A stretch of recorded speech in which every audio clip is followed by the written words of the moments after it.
Welcome to the Straight Red Card, and Brett and I are going to discuss the Poland versus United States match tonight. Let's just start off, Brett, because the first thing that pops up on the screen at Fox Soccer Channel is that we're starting with a 4-2-3-1, and Demerit is playing central defensive midfielder alongside Bradley. Kind of shocking, wasn't it? But, of course, that was all wrong. Oh, yeah, that's completely wrong. I don't know how you confuse Demerit and Jones up, but they're both tall. I don't know. Right. But, you know, it would have been nice when that flashed up on the screen that I knew it was wrong. And I kind of felt like, well, that seems wrong. That doesn't seem right. First of all, I don't think we're going to be playing a 4-2-3-1, which, of course, we didn't. Despite what anybody says, Dempsey and Altidore were playing up top, and it was our standard 4-4-2. Am I wrong? No, you're not wrong. And I would also like to point out that not only was it wrong that Demerit was listed as a central mid, but he's not even included in the roster. That's right. So jumping back to the 4-4-2 now. No, that's exactly what we played. And, people are focused so heavily on what Fox Soccer or ESPN states. Yeah.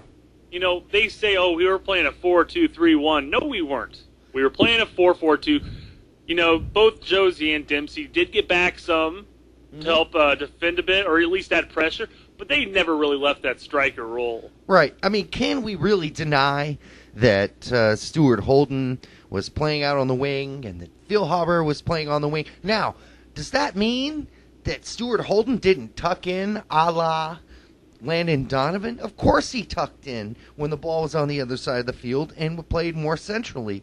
But that's how we play our 4-4-2. Mm-hmm. That's how we play our positions. We play two center mids, and we play the wings that have the ability to be able to cut in to the center of the field at will. We haven't played with actual true wingers for some time now. Right.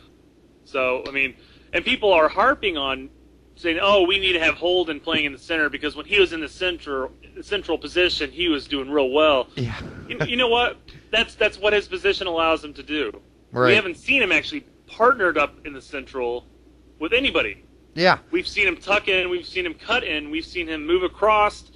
We haven't seen him play the position with the United States. Now, go ahead, Brett. I'm sorry. Oh, that's what I'm just saying. It's just like, you know, people are already talking about it.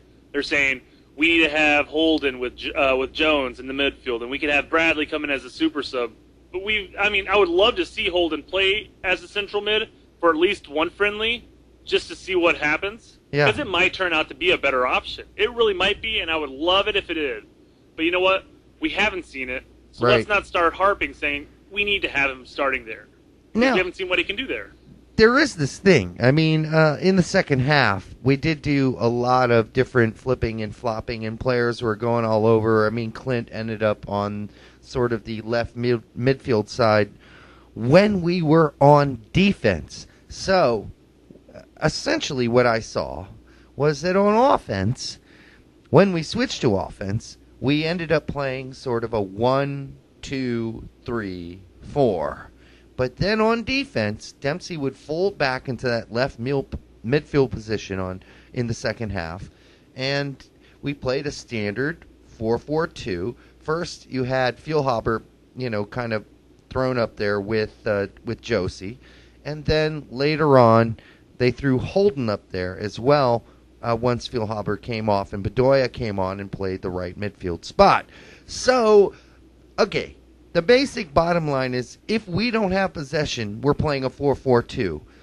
What kind of formation we assume when we do have possession, when we're on the offensive end, maybe you can say it's a little bit different.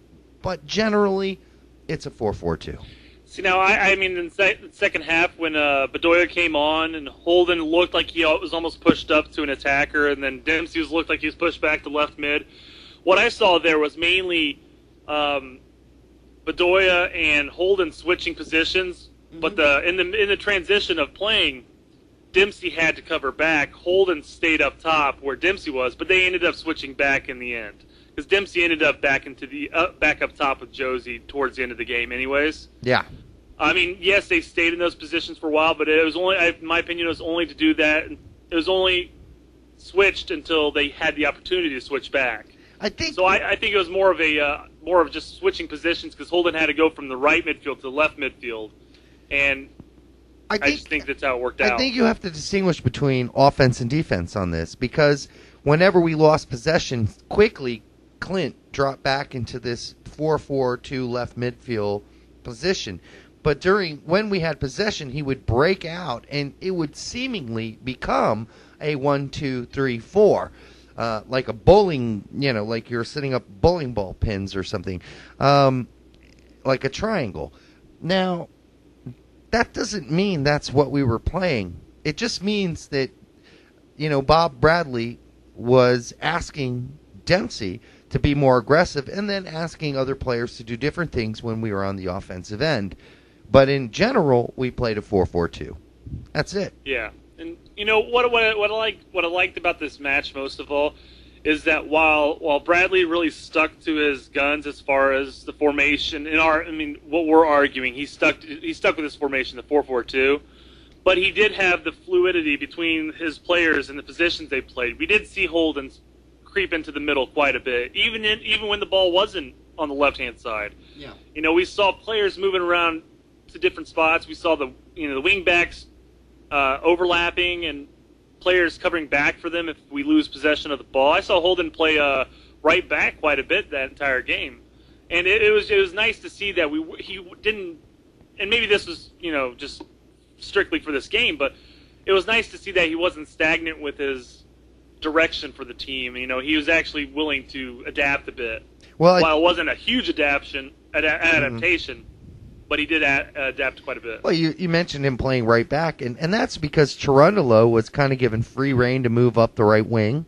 And, you'd often see Cherundolo playing further forward than Holden did. And that's, that's kind of the attack-minded stuff that we like to see.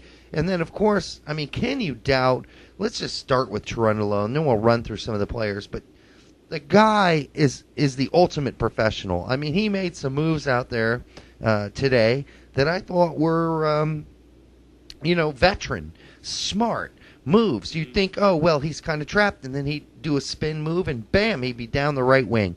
I hope this guy is around for the next World Cup. I know he's going to be a bit older, but he is the ultimate professional, and now the captain of Hanover. Yeah. And you look at him, he is a workhorse. He's up and down that right side. He takes a karate kick to the chest. He goes down for a second, but he's back up and running. Right. He is a workhorse, and I love the effort he puts into the game. Yeah, I really do. I do too. Now let's talk about the guy that I had some very high thoughts about tonight in his first international appearance for the United States, and that's Jermaine Jones.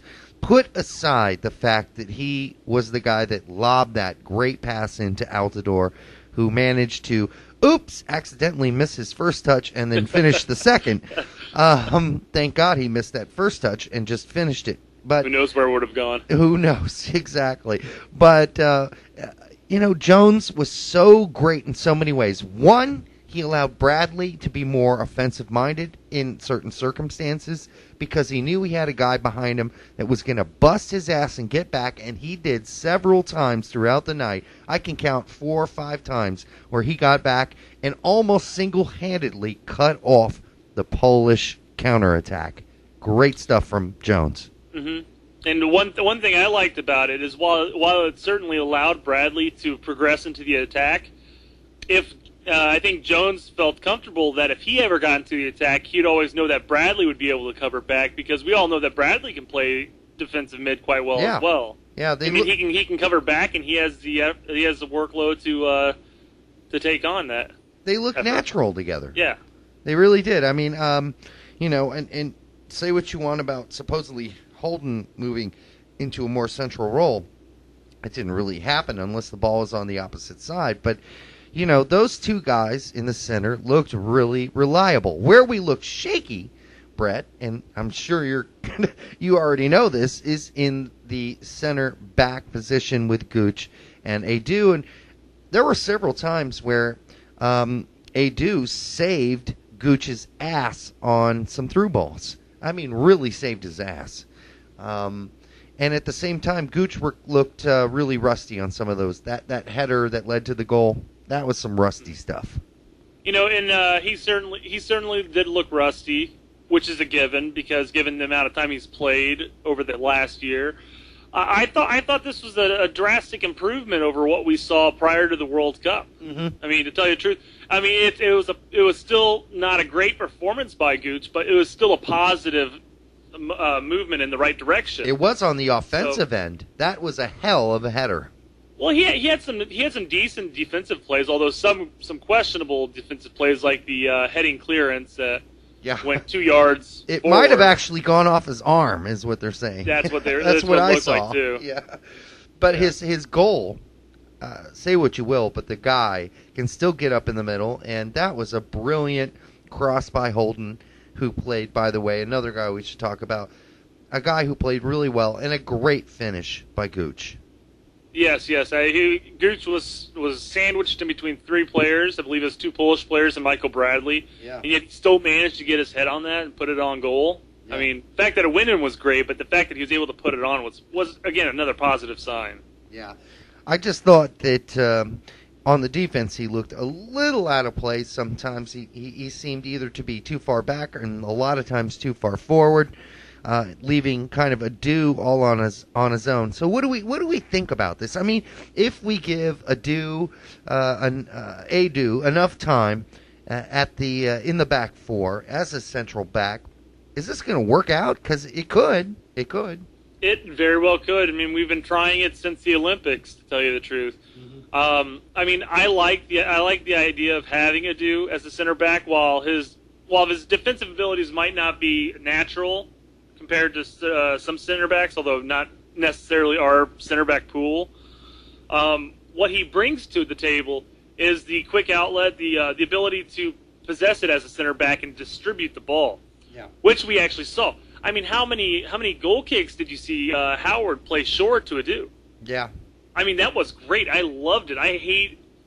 It's a natural part of the game, but I really dislike just wailing the ball up the field. When we have a center back who can control it, it's something that we see in, like we mentioned in previous vidcasts about Tim Ream, but it's nice to have that center back who can just control the ball and look for those outlets and still complete passes to those outlets rather than just ripping it up the field. Yeah, and Jozy said in an interview after the game that, their whole idea and the whole thought was that they were going to try to control the ball as much as possible, and that meant not just blasting it up the field. And they did plenty of that through the game. We saw the possession, but we did see a lot of boom ball as well. Right. Kind of mix between the two, which is Yeah, I mean, and Jozy said, hey, we didn't do what we really set out to do. We wanted to be more of a possession-oriented team tonight, and that just didn't happen. But still, it was nice to see them not always and constantly blasting the ball up the field.